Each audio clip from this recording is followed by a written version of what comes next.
Salut à tous les amis, bienvenue dans ce nouveau vlog. Alors aujourd'hui on se retrouve avec la petite GPR. Et ouais, ça fait un petit peu maintenant que on l'a pas vu sur la chaîne. Et comme d'hab, souvent entre Noël et 1er de l'an, j'essaye d'avancer un petit peu pour moi sur les projets perso qui durent un petit peu. Et j'aimerais vraiment qu'elle soit finie plus vite que ça, mais malheureusement, voilà, difficile pour moi de trouver du temps. Je peux pas être partout, je peux pas être au four et au moulin comme on dit, donc c'est comme ça. En attendant, avant d'aller plus loin dans cette vidéo, je t'invite à t'abonner à ma chaîne, ça fait toujours plaisir et ça permet de me soutenir et de m'encourager. Et enfin voilà, puis ça me permet surtout de continuer aussi tous ces projets-là. Donc voilà, je compte sur vous pour vous abonner, mettre un petit like, un petit commentaire si ça vous plaît, si ça vous plaît pas, enfin voilà. Alors avant d'aller un petit peu plus loin sur la machine, je vais pas trop t'en montrer parce qu'il y a certaines pièces qui sont montées sur la moto que tu n'as pas encore vues. Je vais te parler un petit peu de ce qui a été fait. Alors ce qui a été fait en off, bien sûr, parce que bon, même si je trouve pas forcément toujours du temps pour vraiment travailler dessus et faire en même temps des vidéos, ça m'empêche pas quand même d'avoir pu avancer en tout cas sur certains détails. En l'occurrence, le frein avant, je t'en avais parlé dans la dernière vidéo, puisque je venais de recevoir le disque qui était, et qui est toujours d'ailleurs un vrai petit bijou. Je n'avais pas d'étrier, maintenant c'est chose faite, et je te dirais même qu'il est monté et fonctionnel. J'ai fait également la patte d'étrier arrière et j'ai monté aussi mon étrier arrière, donc voilà, je vais te détailler tout ça. Donc un des trucs qui m'a le plus occupé, tu vois ici plusieurs pièces en impression 3D, c'est la patte d'étrier de frein avant. Donc je suis parti sur un étrier, tu le vois ici, exactement le même que ce que j'ai sur la Triumph, un étrier Nissin 4 pistons, donc autant te dire que ça ne va pas manquer de mordant, ça c'est sûr. Et donc pour ça, voilà, la grosse difficulté, ça a été de faire la patte de fixation, et surtout je passais d'un montage avec une fixation latérale à une fixation radiale. Donc les fixations radiales, c'est les vis qui traversent les étriers dans leurs épaisseurs. Donc ça a été compliqué, et plutôt que de te faire des grands discours, de toute façon je vais te montrer, on est là pour ça, puis je te montre donc en même temps le petit disque que j'ai trouvé. Donc voilà, un petit peu le train avant de la moto. Franchement, je suis super fier du rendu. C'est vraiment magnifique. Donc j'ai trouvé un grand disque en 300 mm, si je dis pas de bêtises, de chez NG Brake, qui se montait pile poil en lieu et place sur ma jante. Et donc tu vois ici l'étrier avec sa patte qui est montée de façon définitive. Donc là c'est pareil, je suis vraiment super content du résultat. Pour moi, la grosse difficulté là-dessus, ça a vraiment été donc de prendre les cotes de fixation de l'étrier pour avoir quelque chose qui tombe bien et de façon juste. Et surtout, le plus compliqué, et là je sais que certains se reconnaîtront, alors je vous le souhaite pas pour le coup, mais voilà, je sais que c'est arrivé chez certaines personnes que je connais. Dans le cadre d'adaptation d'étrier comme ça, ce qui est très important, c'est que la plaquette prenne bien toute la largeur de la piste de l'étrier, super important. Mais surtout de ne pas aller trop loin. Si tu regardes bien, tu vois, un disque de frein, tu as un petit chanfrein comme ça de chaque côté du disque. Et moi j'en ai vu en fait où la plaquette dépassait de 3-4 mm du disque ici. Et le problème qui se pose, c'est qu'une fois que ta plaquette s'use, les deux plaquettes à l'intérieur de l'étrier viennent en contact l'une contre l'autre. Et forcément tu perds les freins parce que tu freines. Au lieu d'écraser le disque en fait en freinant, tu viens essayer d'écraser le ferro-dos des plaquettes. Et voilà, ça c'est un bon moyen de s'en mettre une bonne sur piste en tout cas. Donc là, j'ai réussi à avoir, alors c'est difficile à montrer en vidéo, mais j'ai réussi à faire en sorte en tout cas que ma plaquette vienne pile poil au ras de mon chanfrein ici, donc ça c'est vraiment top. Et avec en même temps une patte la plus légère possible, tu le vois, avec des évidements comme ça à l'intérieur. Pour ça, merci l'impression 3D, c'est vrai que ça m'a permis de faire beaucoup de choses. Donc tu le vois, plusieurs pattes ici, donc ça c'était la première patte que j'ai fait en impression. En réalité, c'était la deuxième au niveau du dessin, tu vois, c'est marqué V2, V3, la 4, je sais pas où elle est, 5, 6, 7, et la 7ème, c'est vraiment la version définitive. Donc on est passé de quelque chose qui était vraiment dégueulasse et laid, même pour ainsi dire. Voilà, je voulais voir un peu ce que ça donnait, voir si mes cotes étaient à peu près bonnes aussi. À petit, tu vois, une patte qui a évolué. On voit par exemple ici que manuellement, je suis venu reprendre un petit peu au Dremel parce que ça devait toucher. Donc après, ça a été modifié sur la patte d'après, etc., etc. Pour arriver vraiment à quelque chose comme ça. Donc qui soit léger, fonctionnel pour que ça se monte, et puis en même temps que ça me permette d'optimiser, si je puis dire, le refroidissement de mon étrier. Alors maintenant, j'en vois déjà venir hein, dans les commentaires, puisqu'on m'a déjà fait la réflexion. Pourquoi un si gros freinage sur une mobilette hein, clairement, ça ne sert à rien, et patati et patata. Alors non, clairement, ça sert pas à rien. Parce que même si c'est une mobilette ou une machine, une 50 à boîte, en tout cas à la base, elle sera montée donc avec un gros moteur quand même. Autant dire que la machine, il faut l'arrêter. Mais le plus important surtout pour moi, sur le fait d'avoir un gros frein, c'est d'avoir moins besoin de tirer sur le levier pour freiner. Et forcément, qui dit moins de pression à mettre sur le frein pour t'arrêter, dit moins de fatigue au niveau de l'avant-bras droite. Hein. Je pense que c'est assez important. Donc voilà, je commence à avoir une toute petite expérience de la piste, hein, avec en l'occurrence celle-ci que tu as pu voir dans une autre de mes vidéos, hein, ma petite Yam YZF R125. Et ce qui est sympa là-dedans, c'est que ça m'a permis de comprendre certaines choses et surtout de comprendre mes besoins, donc de pouvoir, je l'espère en tout cas, essayer de travailler dans le bon sens. Alors maintenant, je vais passer donc au frein arrière. Et donc le frein arrière, tu vois, la patte donc, est totalement réalisée, hein, ça y est, enfin. Donc il me reste encore à faire la liaison qui va venir ici. Donc là, je vais t'expliquer un petit peu le truc. Donc pour le moment, si je te montre bien, tu vois, je te fais tourner la roue. Et si je freine, tu vois, c'est purgé. Mais on voit que l'étrier tourne autour de la roue.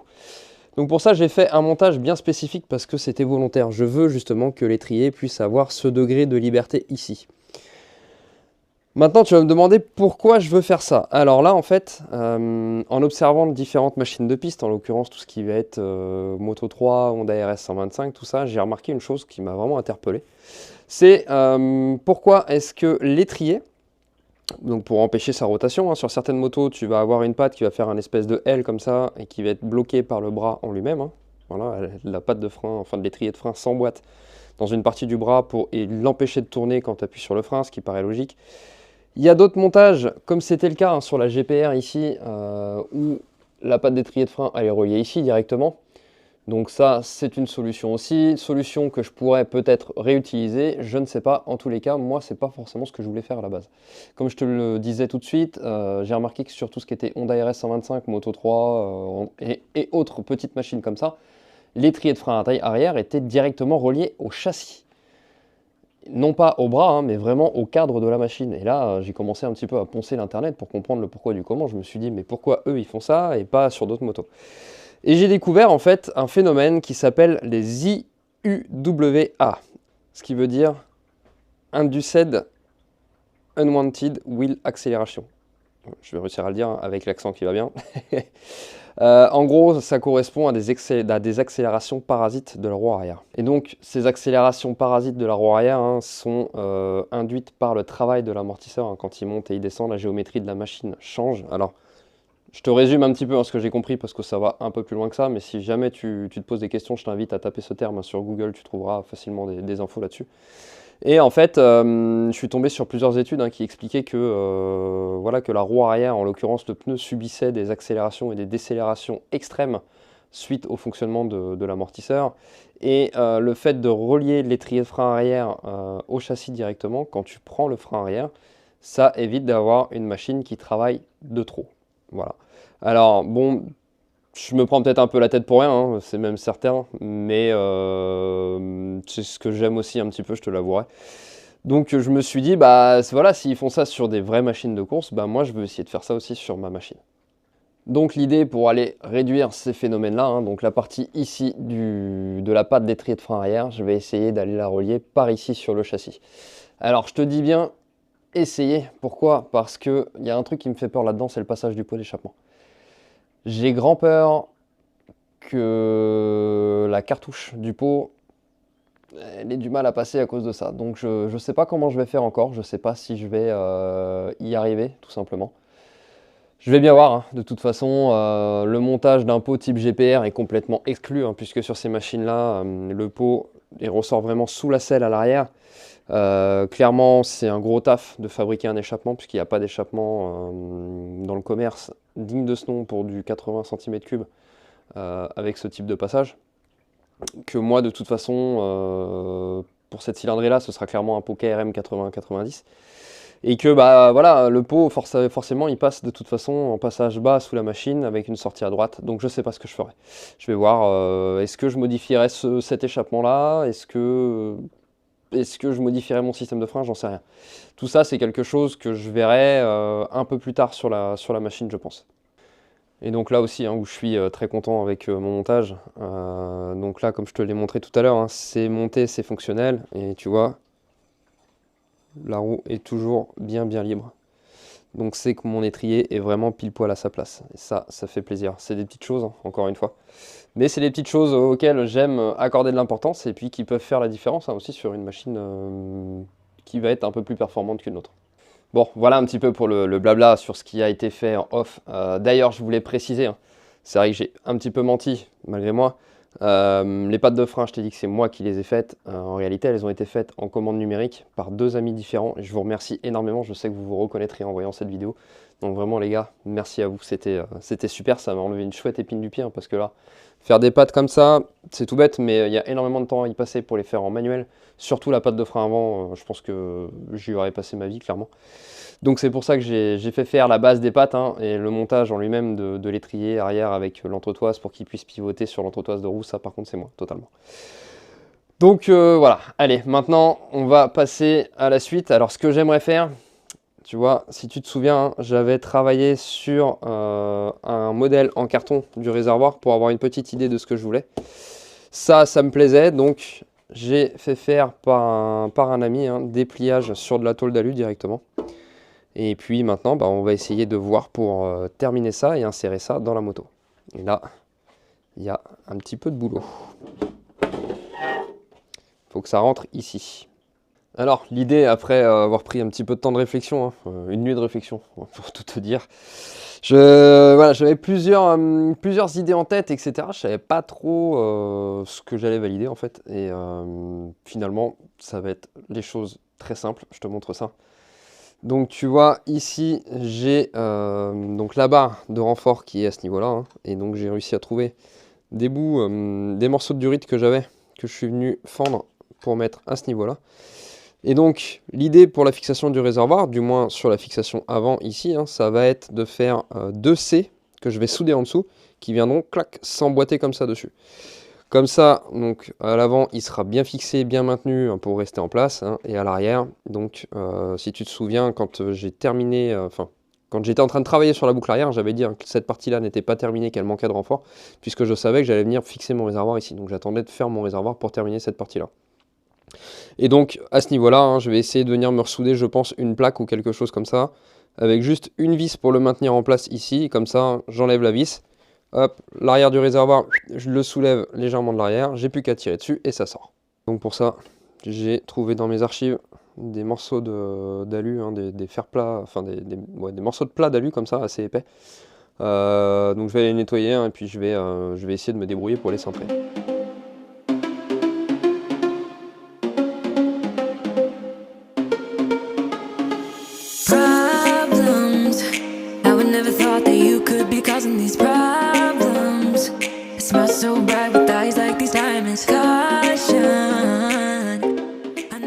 Alors voilà un petit peu, hein, ce que ça va donner. Bon, tu vois, je suis assez content, hein. Ça va parfaitement, ça rentre, ça force léger, juste ce qu'il faut. Donc ça me plaît pas mal. Maintenant, bon, j'ai présenté, hein, comme ça le réservoir pour voir dessus, ça va le faire. Le truc le plus chiant maintenant, ça va être d'aller... bon, déjà, il faut que je les recoupe à ce niveau-là, hein, parce que si j'ai trop de longueur ici, clairement, à l'arrière, en fait, j'aurai pas assez de distance pour déboîter mon réservoir. Mais le truc le plus chiant, ça va vraiment d'aller les pointer en place, sans tout faire fondre en plus, parce que bon, le caoutchouc, lui, il va pas trop aimer la chaleur de la soudure à lui. Donc là, j'en sais rien comment je vais faire. On va y aller à l'impro. Alors, là, ça y est, je suis content, j'ai réussi une petite étape, hein. Tu vois, j'ai juste fait 2 petits points de soudure ici, histoire de pouvoir les enlever facilement si jamais j'avais besoin. Et donc, j'ai essayé, hein, et ça va vraiment bien, je suis plutôt content. Alors, je vais essayer de te le faire en même temps. Hop, tu m'excuses, hein, je tiens la caméra en même temps. Mais là, tu vois, ça va vraiment pas mal. Et puis, j'ai vraiment, je le place, hein, tac. Je le colle un peu sur l'avant, et puis c'est en place quoi. Donc ça fait bien plaisir. Donc là ça veut dire que je vais pouvoir souder ça définitivement. Il me restera la pâte à faire à l'arrière après pour que ça soit bien centré. Mais franchement je suis vraiment content pour le coup. Je pensais pas réussir ça aussi bien, j'ai envie de te dire. Je vais essayer de te montrer comme ça, si je le peux avec la caméra, hein, tu vois, ça vient vraiment bien s'emboîter. Et puis surtout, bon bah l'important, hein, c'est que, tu vois, si j'essaye de tirer dessus vers le haut pour le sortir, bah ça reste bien en place, hein, donc c'est signe que je me suis pas loupé. Ça, déjà, ça fait plaisir. Maintenant, je finis de souder les pattes avant. Ensuite, je vois un peu ce que je fais pour la patte de fixation arrière du réservoir. Et puis, bah, peut-être qu'après, je vais pouvoir commencer à réfléchir pour le souder complètement. Donc, je dis bien commencer à réfléchir parce que, mine de rien, il faut que je pense encore au remplissage du réservoir. Et puis, bah, lui mettre une petite tétine aussi parce qu'il faut que l'essence qu'elle sorte, hein, une fois qu'elle est dedans, c'est mieux.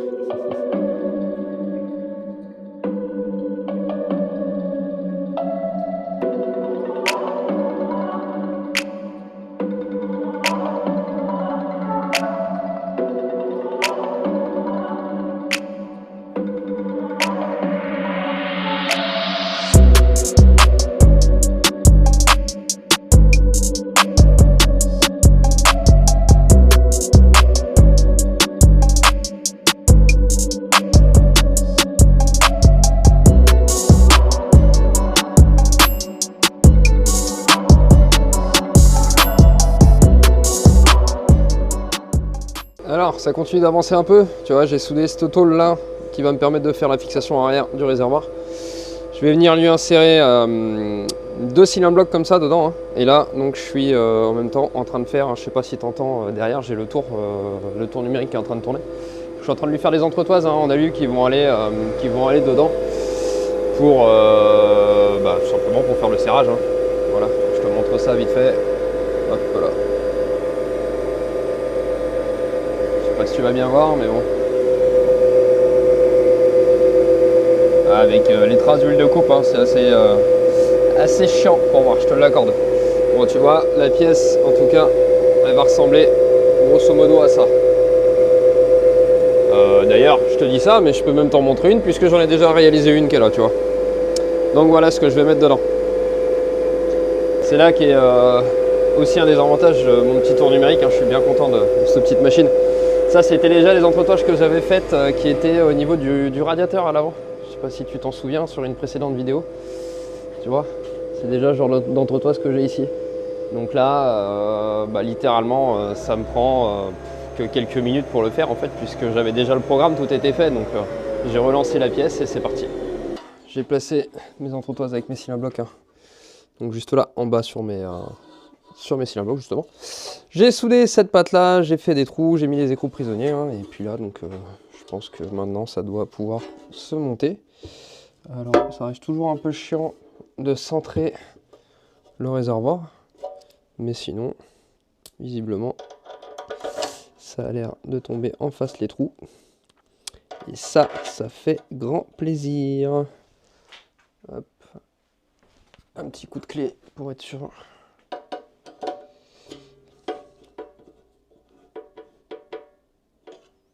Bon, mais là, déjà, je peux te dire que je suis content. Bon, mes vis sont un petit peu courtes. 5000 de plus, ça serait pas du luxe. De toute façon, pour le moment, c'est un montage à blanc. Et là, où veux-tu que ça aille, ça? Ça continue d'avancer. Alors, ça peut te paraître un peu bizarre hein, comme type de séquence, mais sache que je travaille quand j'ai le temps en fait hein, là-dessus. Et aujourd'hui j'avais beaucoup d'autres choses à faire que de travailler sur la moto, donc voilà, donc je profite d'un petit moment de calme en fin de journée là pour avancer dessus. Donc là, maintenant la suite, hein, c'est de travailler sur entre guillemets le capot hein, qui va fermer le haut du réservoir, et ça a été un peu galère parce que donc j'ai dû recouper des escalopes hein, comme ça. Et honnêtement, je savais pas trop comment j'allais m'y prendre parce que c'était un peu galère. Et au final, hein, la meilleure solution que j'ai eue, eh ben, ça a été la scie sauteuse. Comme quoi, une bonne vieille scie sauteuse, hein, ça fait toujours le taf aussi. Donc entre la scie sauteuse et la scie sabre, hein, je m'en suis vraiment bien sorti, je suis assez content. Et donc là, je te montre le résultat hein, sans que ça soit encore soudé. Donc tu vois, le capot rentre pile poil dessus. Hein. Bon, ça a été un peu de temps à passer pour que ça soit ajusté. Et puis bon là il est rentré un petit peu, il faut juste que je le ressorte, hein. T'imagines bien que c'est juste posé comme ça. En tout cas, bon je suis plutôt content hein, déjà du résultat, de ce que ça donne. Donc maintenant, bah, il n'y a plus qu'à souder ça. Et ensuite, eh ben, il va falloir prendre en compte donc, l'arrivée d'essence, hein, forcément. Il faudra bien le remplir, le réservoir. Et donc pour ça, il ne me semble pas que je te l'avais montré. Je te montre ça du coup maintenant. Donc, j'avais acheté un bouchon de réservoir, hein, comme ça, à remplissage, enfin à ouverture rapide du moins. Donc tu fais un quart de tour, tac, tu ouvres. Et j'ai trouvé un bout d'alu qui traînait dans mon stock, hein, qui allait pouvoir convenir. Donc je suis content parce que tu vois, c'est du 6060, donc c'est de l'alu soudable. Encore une fois, hein, si tu ne connais pas, hein, sache que tous les alus ne sont pas soudables. Techniquement, tu vas réussir à les souder, mais en réalité, certains alus, enfin même beaucoup d'alus, je te dirais, qui sont utilisés en usinage, sont des alus non soudables, hein, comme du 2017 par exemple. Hein, tu vas réussir à le souder, mais il va fissurer en fait à la soudure, quoi que tu fasses tout le temps. Donc c'est un peu pour ça que c'est galère. Mais là, du coup, je suis content, puisqu'avec mon morceau là, tu vois, j'ai juste tracé à l'arrache, hein, les trous comme ça dessus pour voir si j'avais du gras, comme on dit, pour aller faire mes perçages et puis mes taraudages, et en l'occurrence, j'ai ce qu'il faut. Donc là, il faudra bien sûr que je le réduise en épaisseur, en hauteur, hein, forcément. Mais voilà, ça va être cool parce que j'ai tout ce qu'il faut pour faire, ce qui veut dire que je vais avoir de quoi finir le réservoir. Ça fait plaisir. Bon, j'ai commencé la soudure donc, du réservoir, hein, tu vois. Alors là, bon, c'est pas terrible, ça me plaît pas forcément des masses. Je voulais essayer d'abord de souder le réservoir en place, hein, sur la moto.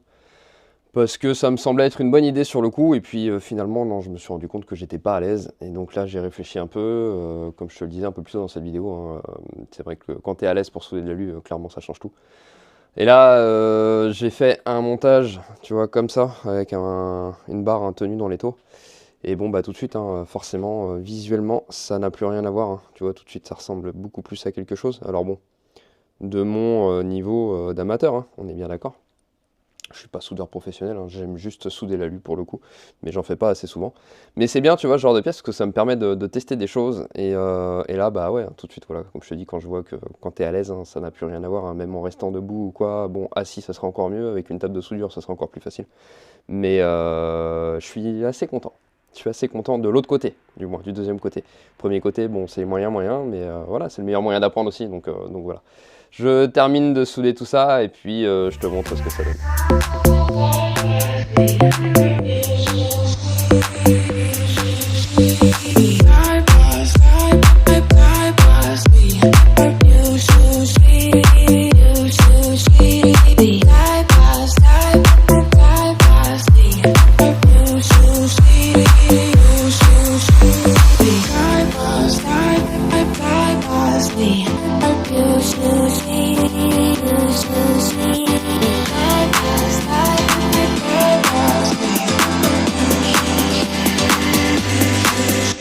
Alors, maintenant que la première partie du réservoir est soudée, il me fallait trouver une solution pour déterminer la hauteur entre ma coque et mon réservoir, hein, qui est donc juste en dessous. Et là, je me suis dit, ça va être la merde. Et en fait, j'ai eu une idée. Je suis allé chercher quelque chose. Et là, je vais essayer de le retirer à une main. Tu m'excuses si ça fait des trucs un peu bizarres avec la caméra. Hop. Et voilà l'idée que j'ai eue. Le truc tout bête, c'est que je me suis dit, qu'est-ce que je vais pouvoir prendre pour avoir un semblant de mesure entre les deux, quelque chose, tu vois. Et là, j'ai réfléchi, je me suis dit, putain, de la pâte à modeler, tout bête. Donc j'ai filé chez Jouet Club auprès de chez moi. Et donc j'ai trouvé des pots de pâte à modeler pour 7 balles, là. Tu vois, j'en ai quelques-uns qui sont là. Et bah écoute, je pense que ma foi, c'est nickel pour faire le taf. Et en plus de ça, donc ça va me servir également à faire les supports latéraux, hein. Donc là, sur le côté en fait de mon réservoir ici, j'avais besoin de trouver quelque chose, hein, pour prendre une certaine mesure, si je puis dire, entre mon réservoir et ma coque, encore une fois. Donc là, bah pareil, hein, opération pâte à modeler, quoi. On retombe en enfance. Bon, je me suis un petit peu ravisé avant d'aller faire la fixation, enfin le bouchon de remplissage de réservoir. Je me suis dit, je vais quand même faire la fixation de la coque avant, parce que ça va être plus simple. Et donc là, pareil, hein, tu vois, je suis venu placer de la pâte à modeler entre les deux. Alors bon, j'avais mis une grosse pâtée, hein, là je l'ai réduit. Et bah vraiment pas mal. Je suis assez content de ma petite technique là, parce que tu vois, j'ai pu plier ma pâte pile poil en fonction.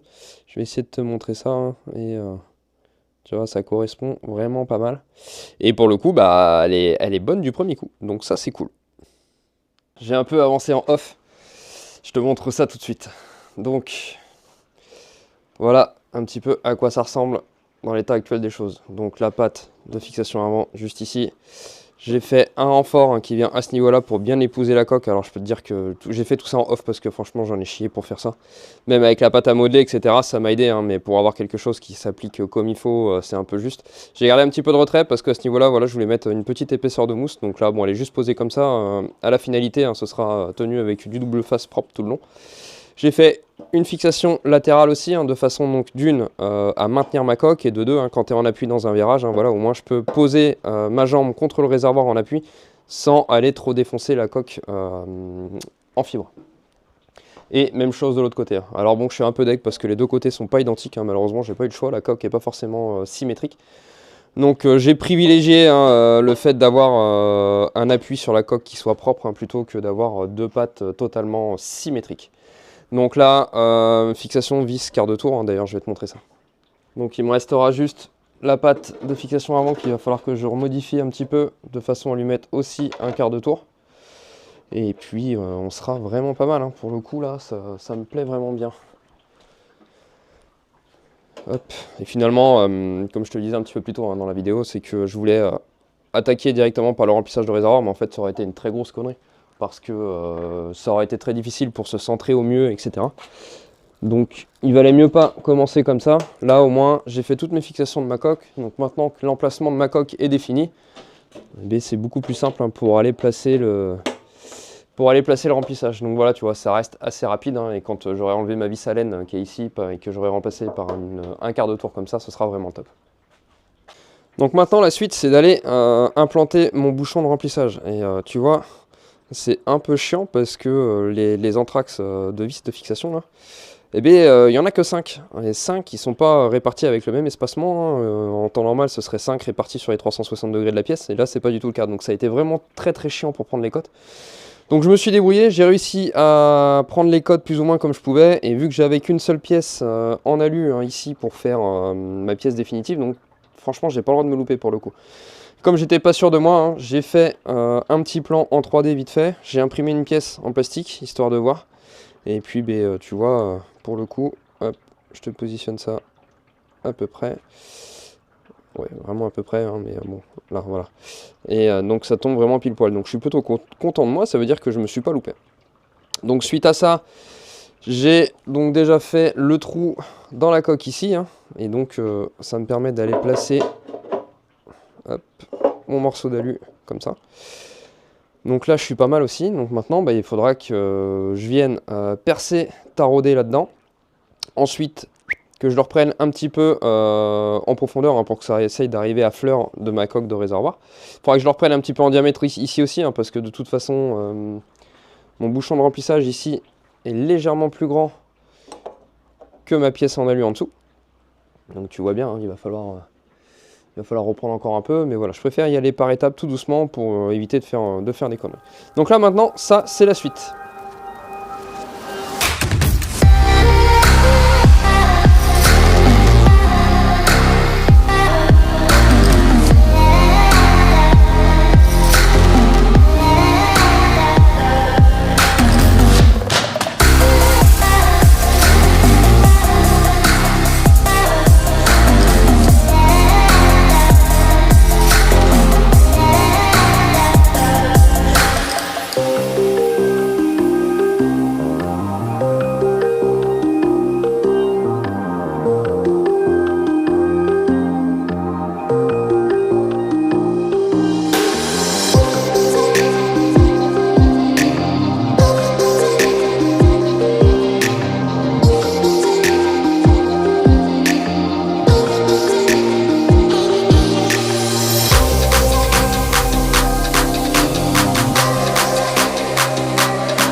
Bon, là les amis, je suis super content. Je m'en suis plutôt bien tiré, je trouve, hein. Je te montre ça maintenant de plus près. Donc voilà ce que ça donne. Bon, la soudure, hein, ça va, c'est pas trop mal. C'est quand même un peu plus facile à faire, hein, des soudures en angle intérieur comme ça, hein, forcément. Donc là, bon, je pouvais me permettre de le faire sans être trop en position, comme je te l'expliquais au début de cette vidéo, hein, pour faire les grandes soudures le long là.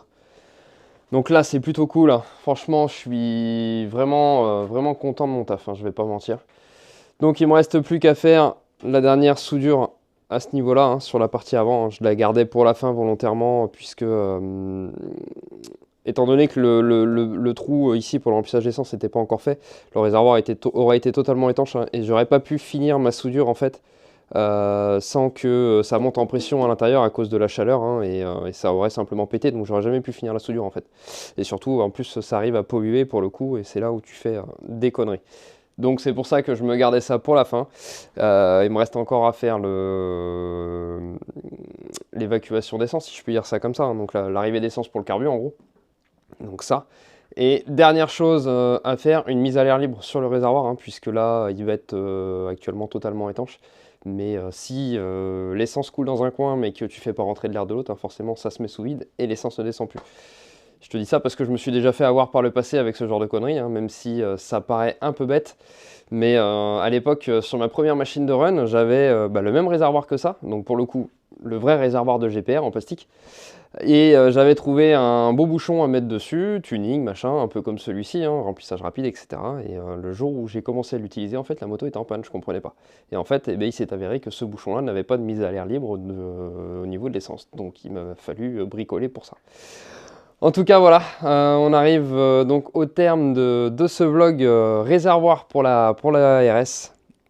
J'espère que ça vous aura plu. En tout cas, moi, ça m'a fait super plaisir de vous montrer ça. J'ai vraiment pris du plaisir à faire cette pièce, même si c'était quand même complexe, on va pas se mentir. Je vous souhaite à tous mes meilleurs voeux, hein, une bonne année, une bonne santé, beaucoup de réussite dans votre travail, en amour également, hein, c'est important. Et puis un peu de pognon, parce que le pognon ça aide, hein, mine de rien, même si, comme on dit toujours, hein, être riche c'est pas ça qui rend heureux, mais en attendant, quand t'as pas de pognon, tu remplis pas l'assiette. On va pas se mentir. Enfin voilà. Merci à tous, j'espère que je vais pouvoir me remettre sur la GPR très bientôt, hein, parce que j'ai vraiment envie qu'elle roule cette année, là c'est bon, j'en ai marre de la regarder tous les jours et ça me fait chier. Donc je sais pas quelle sera la suite de cette machine-là, qu'est-ce que je vais faire ensuite, parce que là, bon, bah, mine de rien, sur les niveau gros chantier sur cette moto, il me reste plus grand-chose à faire. Donc on verra. En attendant, merci à tous, n'oubliez pas, likez, commentez et abonnez-vous. Bonne soirée, ciao ciao.